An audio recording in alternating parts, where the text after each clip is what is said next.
여러분 우리나라에서 한동안 유행했던 말이 하나 있습니다. 완판녀라는 말이 있거든요. 혹시 무슨 뜻인지 아십니까? 아세요? 완판녀 무슨 뜻일까요? 이쪽에는 대답을 안 하시네요. 제가 설명해 드릴게요. 예를 들어서 어떤 여자 배우가 영화나 드라마에서 입고 나오는 옷, 신발, 액세서리 이런 것들이 엄청나게 유행이 돼서 시중에 똑같은 옷이나 똑같은 신발이나 뭐 이런 것들이 완전히 다 팔려버리면 그 배우를 완판녀라고 부릅니다. 그러니까 어떤 뜻이냐면 완전히 판매하게 만드는 여자 뭐 이런 뜻입니다. 저로 한번 설명해 볼게요. 제가 지금 이 시계를 차고 있습니다. 그럴 리 없겠지만 우리 교회 모든 남자 성도님들이 제가 차고 있는 이 시계가 너무 이뻐 보이는 겁니다. 다들 부러우신 거예요. 그래서 장로님도 사시고 집사님도 사시고 남자 청년들이 다 사가지고 이 시계가 시중에 다 팔려버리면 저는 완판남이 되겠죠. 그렇죠?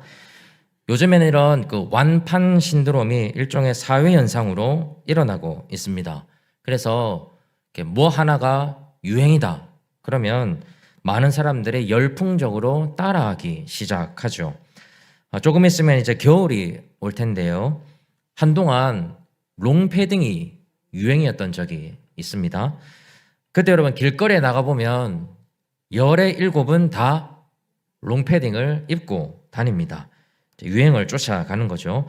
제가 유튜브에 2025년 가을, 겨울 트렌드라고 검색을 해봤습니다. 올해 가을, 겨울에는 핑크색, 우리 여성분들은 잘 들어주십시오. 핑크색, 그 다음에 브라운색이 유행을 할 거고 특히 겨울에는 털로 만들어진 옷이 유행할 거라고 합니다. 저를 한번 믿어보십시오, 여러분.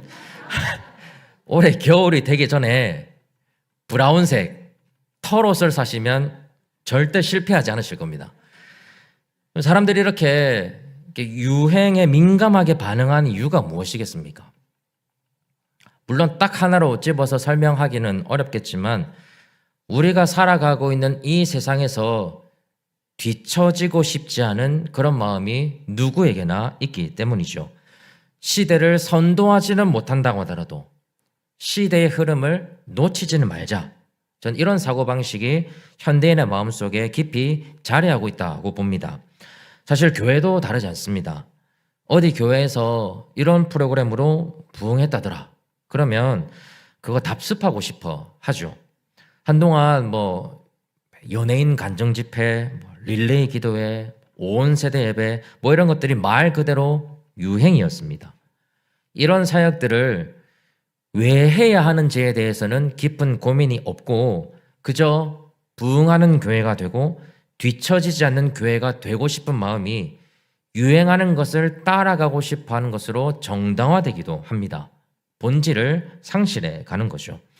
여러분, 우리는 예수님을 믿고 있기 때문에 전혀 다른 삶의 방식을 가지고 살아가야 합니다. 우리에게는 무엇이 세상의 흐름이고 무엇이 유행인지 별로 중요하지 않습니다. 우리는 그저 하나님과 그분의 말씀을 변하지 않는 원칙으로 삼고 그분이 원하시는 대로 우리 삶을 꾸려 나가야 합니다. 그것이 그리스도인들이 살아가는 진정한 삶의 방식입니다. 바로 이런 맥락이 오늘 말씀 안에 고스란히 담겨져 있습니다. 야고보 사도가 야고보서를 써내려가면서 지금 모든 권면의 기초로 삼고 있는 것은 그리스도인에게는 그리스도인의 삶의 방식이 따로 있다는 겁니다.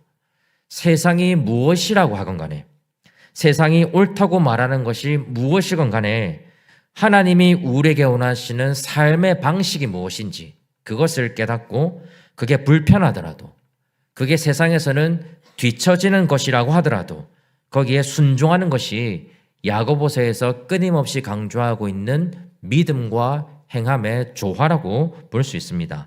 그래서 오늘은 우리 실업인의 헌신 예배를 드리면서 우리 좁게는 기업인들에게 또 넓게는 우리 모두에게 하나님께서 진정으로 원하시는 삶의 방식은 무엇인지 함께 살펴보면서 은혜를 나누려고 합니다. 우리 먼저 13절 한번 보십시오. 우리 13절 말씀 우리 같이 한번 읽어보겠습니다. 시작.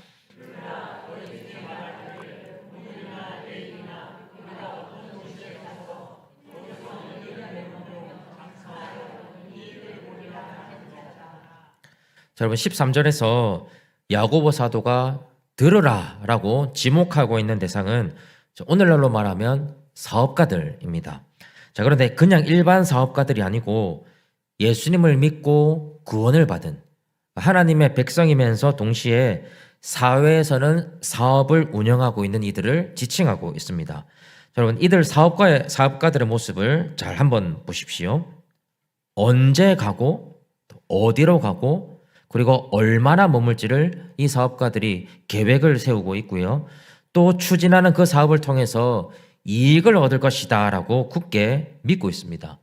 자, 얼핏 보면 특별히 잘못된 게 없어 보입니다. 자, 그런데 제가 방금 야고보서 전체에 전제되어 있는 모든 권면의 기초는 무엇이라고 말씀드렸습니까? 그리스도인에게는 그들만의 삶의 방식이 따로 있다는 것이었습니다. 그런 관점에서 13절을 다시 한번 보십시오. 자, 이 사업가들의 실수가 무엇일까요? 야고보 사도는 이들의 모든 사업의 계획 안에 하나님이 지금 빠져 있다는 것을 의도하고 있습니다. 하나님을 믿는다라고 하는 사람들이 그들이 세우려는 계획과 그들이 얻으려는 이익 안에 하나님이 지금 빠져 있다는 겁니다. 그럼 가만히 한번 생각해 보면 사실 우리도 비슷하죠. 우리가 짧게는 하루, 길게는 몇 달, 때로는 몇 년의 계획을 세우면서 그 계획 안에 정말 하나님을 두고 있는지 점검해 볼 필요가 있습니다. 청소년들은 진학의 계획 안에 하나님이 있어야 되겠죠. 아직 우리의 자녀들이 믿음이 연약해서 진학의 계획 안에 하나님이 없다면 부모들은 어느 대학을 갈지, 어느 학과를 가야 될지, 어떤 길이 미래에 유망할지를 판단할 게 아니라 진학의 계획 안에 하나님이 분명하게 자리하도록 가르쳐야 됩니다. 청년들은 취업과 결혼의 계획 안에 하나님이 있어야 되겠죠. 경제적으로 독립을 하고 가정을 이뤄가면서 하나님의 자리는 갈수록 희미해지는 것이 아니라 확고해져야 됩니다. 뿐만 아니라 이 자리에 계시는 모든 분들은 여러분들이 세우는 모든 계획 안에 하나님이 그 중심을 차지하고 계셔야 됩니다. 우리 여러분 열심히 일을 해서 돈을 버는 것도 한번 생각해 보십시오. 왜 우리가 일을 해야 되고 왜 우리가 경제적인 이익을 누려야 합니까?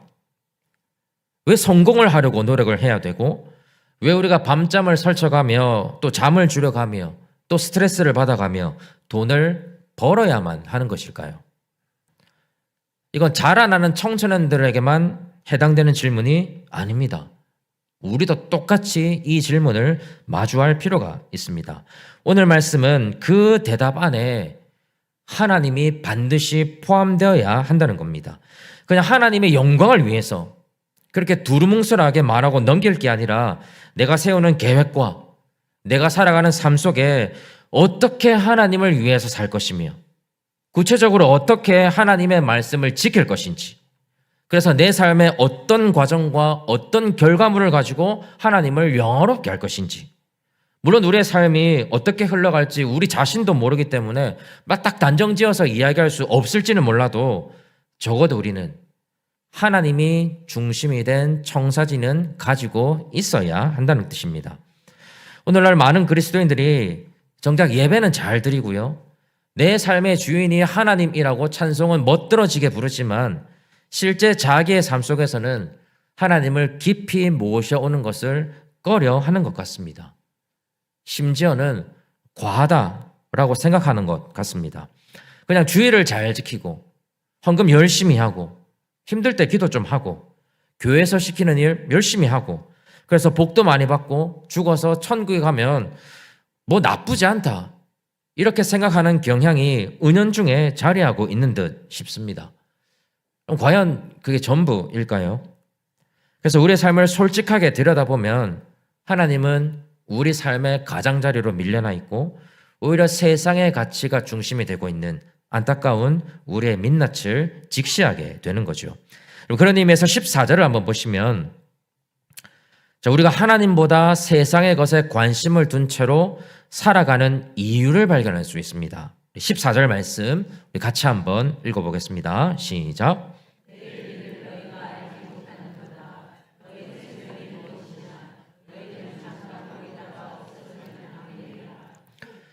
우리가 하나님께 초점을 맞추지 못한 채로 계획을 세우기도 하고 돈을 벌기도 하고 또 적당한 신앙을 유지하면서 살아가는 이유는 사실은 너무 분명합니다. 이 세상이 얼마나 덧없는지, 우리의 생명조차 얼마나 안개와 같은지 우리는 여전히 전심을 다해서 인정하지 않기 때문이죠. 예배 자리에서 아무리 회개하고 눈물 흘리고 마음을 다잡아도 감당하기 벅찬 세상의 벽 앞에 서면 우리는 또다시 세상의 가치를 포기하지 못한 채로 살아갑니다. 눈에 보이는 세상을 더 중요하게 여기는 우리의 연약함을 쉽게 극복하지 못하는 겁니다. 여러분, 예수님을 믿는다라고 하는 말은 그냥 예수님이라고 하는 존재를 내가 믿는다는 말로 축소되지 않습니다. 예수님을 믿기 때문에 우리의 생각과 가치관과 모든 것이 완전히 새롭게 변화되었다는 뜻입니다. 그래서 그리스도인들에게 이 세상은 잠시 거쳐갈 곳에 불과해집니다. 우리는 짧고 덧없는 이 세상을 잠시 거쳐가는 동안 쉬이 사라져버릴 세상의 것에 현혹되지 않으려고 발버둥 쳐야 하는 사람들입니다. 오히려 어떻게 하면 하나님을 기쁘시게 할 것인가, 거기에 초점을 맞추면서 살아가야 되죠. 우리가 하는 일도 마찬가지입니다. 내가 어떻게 성공할 것인가, 어떻게 사업을 확장하고 어떻게 더 많은 부를 축적하고 어떻게 더 많은 영향력을 행사할 것인가, 그 질문 안에 내가 이렇게 덧없는 세상을 살아가면서 덧없는 성공에 매몰될 것이 아니라 내가 쫓아가야 하고 따라가야 하고 이루어가야 할 하나님의 뜻은 무엇인가, 그 고민이 반드시 선행되어야 한다는 점입니다. 그럴 때 내가 하는 일의 목적, 나의 목표, 나의 지향점, 나의 만족이 비로소 달라질 수 있게 됩니다. 14절 말씀에 비추어 보면 우리는 사업을 하든 우리의 삶을 운영해 나가든 무엇을 하든 간에 쉬이 사라질 안개와 같은 세상의 헛된 것에 현혹되지 말고 우리의 계획과 삶 속에 왕이신 하나님을 초청하고 그분의 뜻을 쫓아서 살아가는 것이 마땅한 일입니다. 비록 발은 이 세상을 딛고 있지만 시선만큼은 하늘에다가 고정시켜두고 세상에 썩어질 화려한 것들보다 본향에서 얻게 될 영광의 면류관을 바라볼 수 있어야 하죠. 우리는 이렇게 살아가라고 부름받은 하나님의 백성들이기 때문입니다. 그렇다면 우리가 마땅히 우리의 계획과 삶 가운데 덧없는 이 세상의 가치들을 제거하고 그 자리에 하나님을 모셔야 할 텐데요. 야고보 사도가 우리에게 제시하고 있는 하나님을 우리 인생에 모시는 방법이 하나 나타나 있습니다. 그 15절에 잘 나와 있습니다. 우리 15절 말씀 우리 같이 한번 읽어보겠습니다. 시작.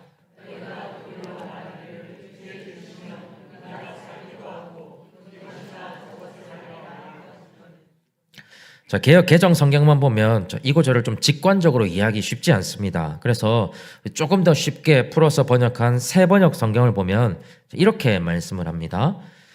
도리어 여러분은 이렇게 말해야 할 것입니다.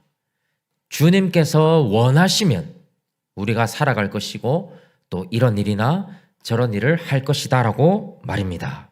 그럼 무슨 뜻입니까? 우리가 살아가는 것도, 우리가 이런 일을 하거나 저런 일을 하는 것도 그 중심에는 무엇이 있어야 되겠죠? 주의 뜻. 주님이 정말로 원하시는 일인가? 그럼 그게 중심이 되어야 한다는 겁니다. 자, 예를 들면 로마서 1장 10절에서 바울 사도는 이렇게 말씀을 했습니다. 어떻게 하든지 이제 하나님의 뜻 안에서 너희에게로 나아갈 좋은 길 얻기를 구하노라. 바울 사도는 로마에 있는 교회로 가기를 소망했습니다. 하지만 바울 사도의 중심에는 무엇이 있습니까? 주님이 원하시면, 내가 가고 싶은 마음이 있지만 주님이 원하시면 거기로 가겠다는 굳은 의지가 포함되어 있습니다. 그래서 종교개혁자 칼빈은 이 구절을 이렇게 해석합니다. 바울은 하나님의 뜻이 없이는 아무것도 하지 않겠다는 것을 자기의 확고한 원칙으로 삼았다. 여러분, 우리도 마찬가지입니다. 우리를 움직이게 하고 우리를 살아가게 하는 동력이 주님이 원하시는 일인가? 거기에 달려 있어야 합니다. 이것이 우리 삶에 변하지 않는 확고한 원칙이 될 때 우리가 세상의 것에 흔들리지 않고 그리스도인답게 살아갈 수 있게 되는 것이죠. 자, 그런데 여기까지만 말씀드리면 늘상 부딪히는 부분이 하나 있습니다. 도대체 주님이 원하시는 뜻, 하나님의 뜻이 어디에 있는지 우리가 어떻게 알 수 있느냐 하는 질문입니다. 하나님께서 구약시대의 선지자들처럼 우리에게 직통계시로 말씀해 주시면 참 좋을 텐데 이제 여러분 그런 시대가 지났지 않습니까? 그 대신 우리에게는 주어진 말씀이 있고 이 말씀 안에서 하나님의 뜻을 찾고 공부하고 이해하고 발견해야 되는 거룩한 책임이 우리에게 부여됩니다. 그런 의미에서 우리 15절이 의도하고 있는 바를 우리가 좀 잘 소화해야 됩니다. 자, 지금 야고보 사도가 말하고 있는 것은 하나님의 뜻이 무엇인지 정확하게 알고 정확하게 분별하고 난 이후에 그제서야 뭔가를 시도해야 된다는 의미가 아닙니다. 여러분, 이렇게 해석하면 아무 일도 못합니다. 하나님의 뜻 알 수 있으세요? 우리의 생각과 판단을 넘어서는 것이 하나님의 뜻인데 우리가 너무 쉽게 이게 하나님의 뜻이다 라고 단정 지을 수 있을까요? 그럼 신앙생활하면서 제일 무서운 사람들이 누군지 아십니까? 하나님이 나에게 이렇게 말씀하셨다. 하나님 나에게 이런 마음을 주셨다. 이게 하나님의 뜻이다. 이렇게 단정적으로 말하는 사람들입니다.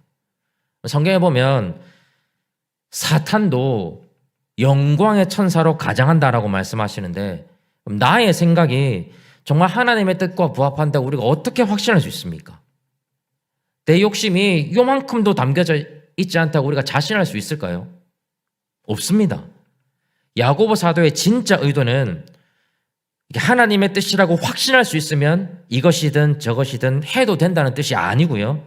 모든 일을 계획하면서 그러니까 일을 시작하기 전에 주님의 뜻이 무엇인지 또 주님께서 정말로 원하시는 것이 무엇인지를 말씀에 비추어서 깊이 있게 고민하고 생각하고 찾아보면서 그 뜻에 합당하게 사려 깊은 마음으로 계획을 세우고 사업을 운영하고 우리에게 주어진 삶을 살아가라는 의미입니다. 그래서 여러분, 이것이 주님의 뜻인가? 아니면 저것이 주님의 뜻인가? 우리가 그걸 확정적으로 단정 짓고 싶은 마음을 좀 내려놓을 필요가 있습니다. 도리어 우리가 해야 될 일은 우리에게 주어진 특정한 상황 가운데 겸손하게 주님의 뜻을 찾고 고민하고 기도하면서 어떻게든 주님이 원하시는 방향으로 우리의 길을 선택하고 결정할 수 있도록 부단히 노력해 나가는 것. 이 삶의 원칙을 우리가 포기해서는 안 된다는 사실입니다. 우리가 이런 삶의 원칙을 붙잡고 있으면요, 쉽게 말해서 아무렇게나 살지 못합니다. 그냥 기분이 내키는 대로 결정을 하거나 내 욕망이 이끄는 대로 선택하지 못합니다. 왜냐하면 아무리 작은 결정과 선택이라고 하더라도 그것은 주님의 뜻이어야 한다는 거룩한 책임감이 우리에게 찾아오기 때문입니다.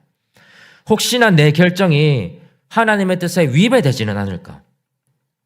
내가 판단했을 때는 이게 참 좋아 보이는데 하나님도 정말로 원하시는 길일까? 내가 이 길을 선택하면 정말로 하나님께서 기뻐하실까?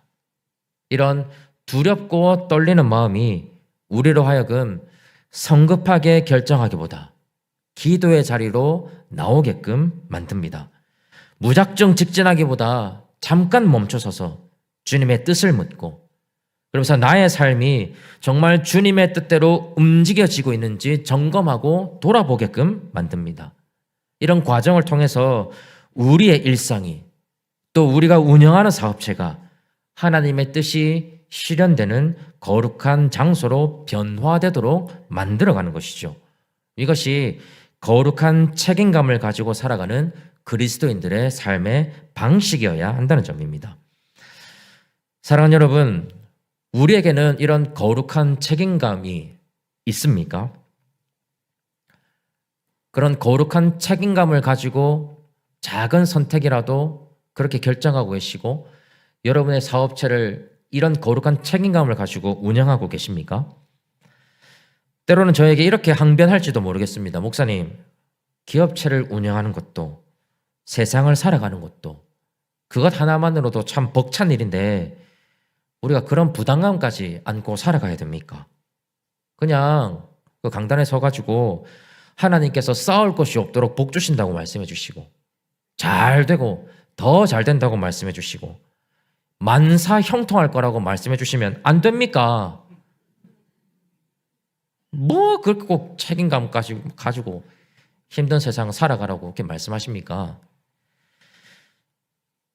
죄송하지만 저는 이렇게 대답할 것 같습니다. 예, 그렇게 살아가셔야 됩니다. 우리는 그렇게 살도록 부름을 받았고, 그게 그리스도인이 살아가는 삶의 방식입니다. 하지만 우리가 이 책임감을 가지고 하루하루를 살아가다 보면 어느샌가 이 책임감이 기쁨과 감사로 바뀌게 될 날이 반드시 올 겁니다. 그렇지만 그 기쁨은 거룩한 책임감을 경험하지 않고는 절대로 맛볼 수 없는 기쁨입니다 라고 저는 대답할 것 같습니다. 여러분, 내일이면 또다시 우리가 저 험한 세상으로 나아가서 영적인 전쟁을 벌이면서 살아가게 될 텐데, 우리가 타협하지 않고 양보하지 말아야 할 삶의 원칙이 무엇이어야 하겠습니까? 내가 주님이 원하시는 대로 살겠다. 주님이 원하시는 대로 사업을 운영하겠다 라고 하는 거룩한 책임감, 그게 우리 삶에 확고하게 주어져야 하지 않겠습니까? 17절의 말씀 한번 보십시오. 17절 우리 같이 한번 읽어보겠습니다. 시작.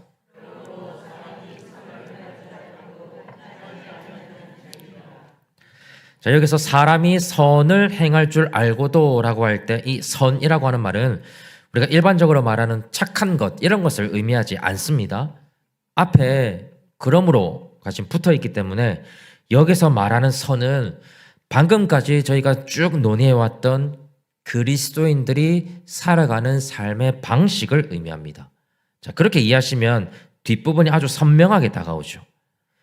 그리스도인이 살아가는 삶의 방식이 선한 것임을 알고도 행하지 않으면 무엇이라고 말씀합니까?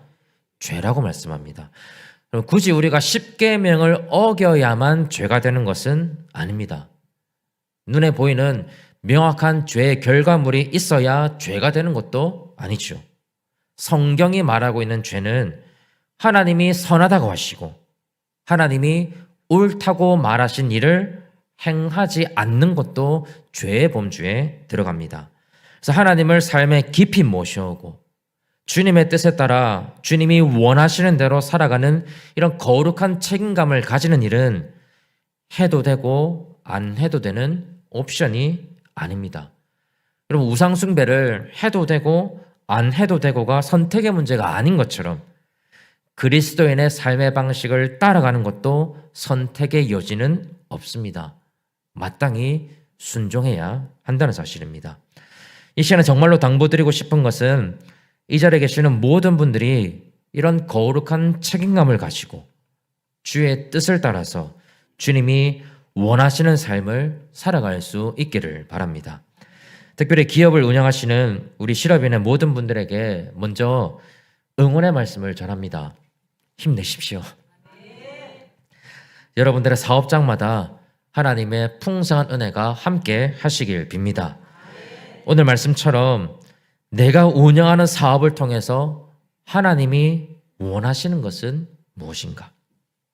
깊이 한번 고민해 보시고 덧없는 세상을 살아가면서 사업적인 성취와 성과 이전에 그리스도인의 거룩한 책임감이 사업을 운영하는 토대가 되시면 좋겠습니다. 사도 요한이 내 영혼이 잘됨 같이 내가 범사에 잘되고 강건하기를 구했던 것처럼 우리 시럽인의 모든 분들에게도 먼저 하늘의 신령한 복이 풍성하셔서 하나님께 영광이 될 뿐만 아니라 땅의 기름진 복도 함께 누릴 수 있는 하나님이 기뻐하시는 기업체를 운영해 나가시기를 주님의 이름으로 간절히 축복합니다.